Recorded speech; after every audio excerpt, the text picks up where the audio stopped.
never slow up, no I don't take shit. I got no love for the fakeness. If you wanna play tough and wanna hate this, I'll always show up.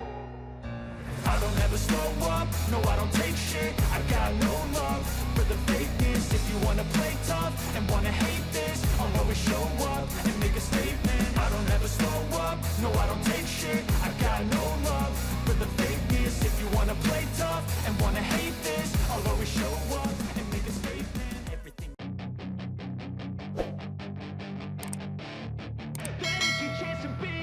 Hey kid. Pebalap tim Repsol Honda Marc Marquez akan menjalani balapan Grand Prix Aragon Spanyol pada Minggu, tanpa dibebani target, tapi memanfaatkan kesempatan itu untuk menilai kondisi lengannya yang masih dalam pemulihan. Setelah mengambil jeda selama 3 bulan dari kompetisi, Marquez dinyatakan fit untuk kembali membalap akhir pekan ini di Aragon menyusul operasi keempat lengan kanannya awal Juni lalu.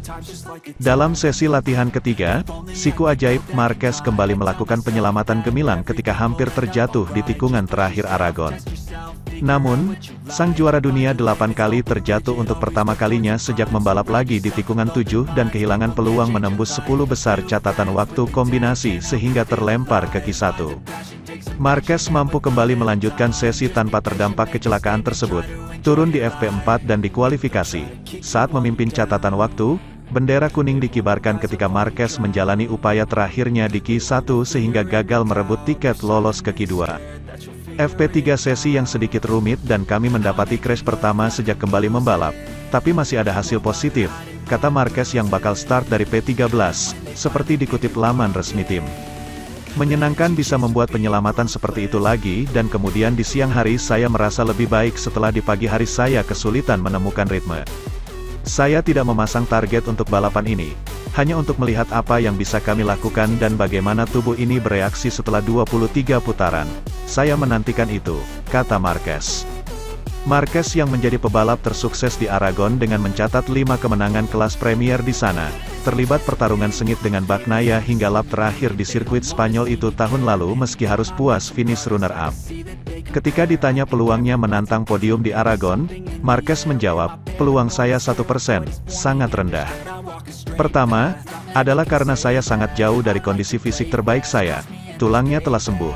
Itu yang paling penting, tapi kondisi ototnya masih sangat jauh dari yang saya inginkan.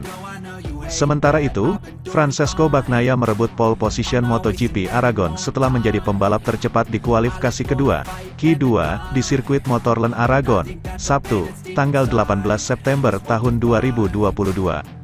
Pembalap tim pabrikan Ducati Lenovo tersebut menjadi yang tercepat setelah mencatat waktu lap 1 menit 46,069 detik yang dibuatnya pada lap ke-6 dari total 7 lap yang dilibasnya di Q2. Bagi pembalap asal Italia tersebut, inilah pole position ke-11 sepanjang karirnya di MotoGP sejak debut pada 2019. Ini juga menjadi start terdepan Bagnaia di MotoGP musim 2022 atau yang pertama sejak Dutch TT di sirkuit Assen pada tanggal 25 Juni lalu. Saya memang berusaha keras untuk membuat waktu lap bagus di sini karena para rival memang kuat. Fabio Quartararo juga sangat cepat di kualifikasi. Karena itulah start di depan sangat penting di sini, ucap Bagnaia.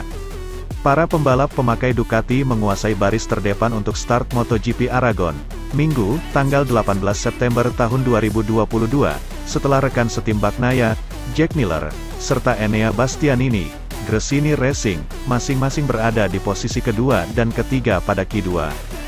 Hingga kurang dari 5 menit Q2 berakhir, Bastianini masih berada di P1 dengan unggul 0,053 detik atas Bagnaia di posisi kedua diikuti Miller di peringkat ketiga. Namun, situasi berubah saat finish Q2. Target saya memang di kualifikasi ini memang start dari front row dan itu berhasil. Saya akan berusaha merebut kemenangan pada lomba besok, ucap Bastianini. Alex Espargaro, Aprilia Racing, akan start dari baris kedua, tepatnya grid keempat setelah hasil Q2. Sebelumnya, peringkat ketiga klasemen MotoGP itu menjadi yang tercepat di Q1. Performa pembalap veteran Spanyol itu memang kurang berkembang pada awal-awal sesi Q2. Ia baru melesat sekira 1 menit sebelum sesi berakhir, saat mampu melesat dari P11 ke P2 untuk akhirnya harus puas finish di posisi keempat.